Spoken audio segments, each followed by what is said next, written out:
জয় শ্রীরাম, জয় শ্রীরাম, জয় শ্রীরাম। আজ 6 এপ্রিল, আজ রামনবমী। তাই আমাদের পুরুষোত্তম রামচন্দ্রের জন্মদিন উপলক্ষে একটা শোভাযাত্রার বর্ণাঢ্য শোভাযাত্রা উদযাপন করা হচ্ছে। তো আলটিমেটলি আমরা চলে এসেছি আমাদের এই রামনবমীর প্রাঙ্গণে, যেখানে আমাদের পুরুষোত্তম শ্রী রামচন্দ্রের পুজো চলছে।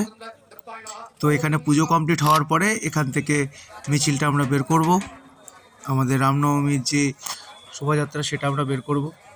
এখানে সবাই চলে এসছে, সবাই ফ্ল্যাগ নিয়ে ওড়াতে ব্যস্ত। মাঠটাকে ভালো করে সাজানো হয়েছে।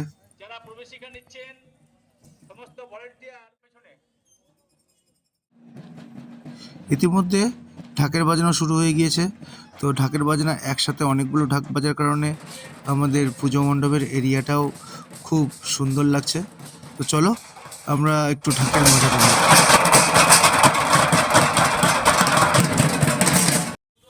আমাদের ট্যাবলোগুলো তৈরি হয়ে গিয়েছে একদম শোভাযাত্রায় বেরিয়ে যাওয়ার জন্য।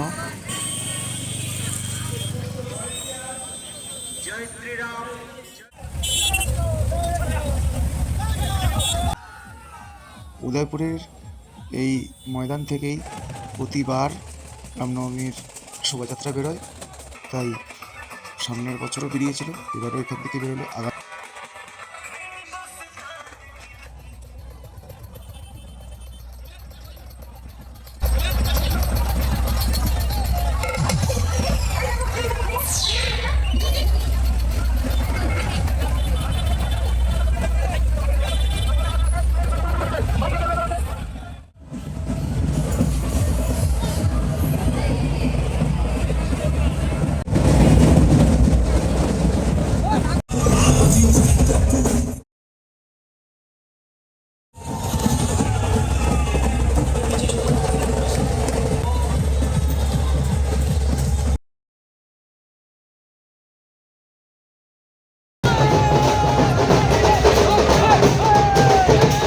আনুমানিক প্রায় 1.5 থেকে 2 লক্ষের মতন মানুষ হয়েছিল।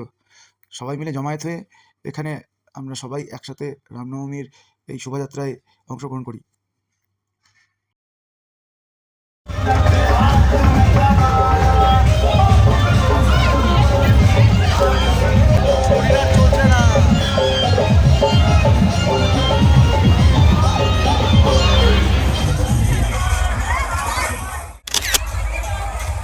সমস্ত সনাতন ভাই বোনেদের জন্য এখানে খিচুড়ির আয়োজন করা হয়েছে, এখানেও খেতে পারে। আর না হলে এই স্টেশনের পেছনের দিকটাতে 2 নম্বর প্ল্যাটফর্মের এদিকেও আয়োজন করা হয়েছে, তো এখানেও খেতে পারে।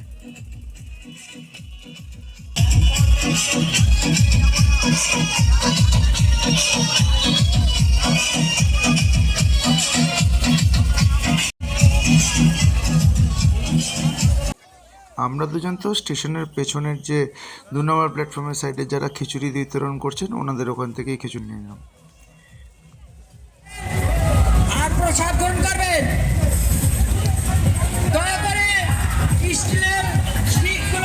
ভিডিওটি ভালো লাগলে লাইক, কমেন্ট অ্যান্ড সাবস্ক্রাইব করতে কিন্তু ভুলো না। নিয়ে আসবো আবার তোমাদের জন্য কোনো একটা নতুন ভিডিও, অপেক্ষা করো।